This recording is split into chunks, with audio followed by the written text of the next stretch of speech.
Not ബുക്കുകൾ pencil തേങ്ങ water bottle colour pencil എല്ലാം സോട്ടിലുണ്ട്, എല്ലാം സോട്ടിലുണ്ട്.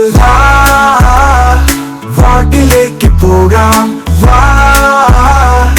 വാട്ടിലേക്ക് പോകാം. പുത്തൻ കുടകൾ, ബാഗുകൾ, നോട്ട്ബുക്കുകൾ തുടങ്ങി എല്ലാം സോൾട്ടിലുണ്ട്.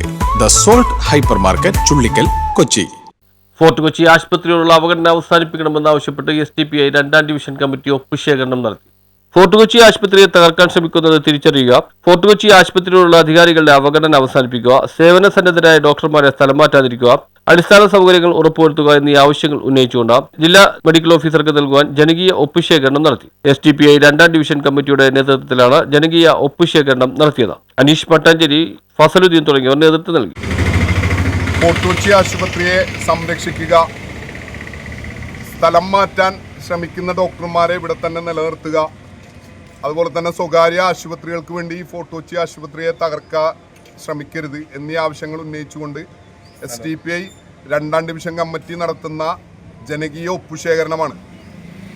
എറണാകുളം ജില്ലാ മെഡിക്കൽ ഓഫീസർക്ക് നൽകുന്നതിന് വേണ്ടിയിട്ടാണ് ഈ ഒപ്പുശേഖരണം നടത്തുന്നത്.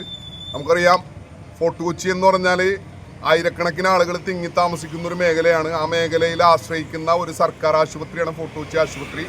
ആ ആശുപത്രിയെ തകർക്കാൻ ശ്രമിച്ചുകൊണ്ടിരിക്കുകയാണ്. അതിൻ്റെ പ്രധാന കാരണം എന്ന് വെച്ചാൽ കൊച്ചിയിൽ നിലവിലുള്ള സ്വകാര്യ ആശുപത്രികൾ, അത് മറ്റേ ഗൗതം, സവിത, സംഗീത പോലെയുള്ള സർക്കാർ സ്വകാര്യ ആശുപത്രികൾക്ക് വേണ്ടിയിട്ടാണ് സർക്കാർ ആശുപത്രിയെ തകർക്കാൻ ശ്രമിക്കുന്നത്. പ്രത്യേകിച്ച് ഗൈനക്കോളജിസ്റ്റുകളായ 2 പേരെ ഇപ്പം നിലവിൽ സ്ഥലം മാറ്റാൻ തീരുമാനിച്ചിട്ടുണ്ട്. അവർക്ക് പകരം ഡോക്ടർമാരെ നിയമിച്ചിട്ടില്ല.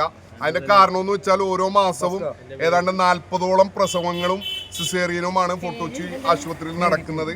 അതുകൊണ്ട് തന്നെ ലക്ഷക്കണക്കിന് രൂപയുടെ നഷ്ടമാണ് ഈ കച്ചവട കണ്ണുമായി നിൽക്കുന്ന സ്വകാര്യ ആശുപത്രികൾക്കുള്ളത്. അവരെ സംരക്ഷിക്കാൻ വേണ്ടിയിട്ടാണ് ഇവിടെ ഭരിച്ചുകൊണ്ടിരിക്കുന്ന ഭരണകർത്താക്കൾ ഇത്തരം നിലപാടുകൾ സ്വീകരിച്ചിട്ടുള്ളത്. അതിനെതിരെയുള്ള ഒരു ജനകീയ പ്രതിഷേധം എന്ന നിലക്കാണ് SDPI ഈ പരിപാടി സംഘടിപ്പിച്ചിട്ടുള്ളത്. News bureau, Mattancherry.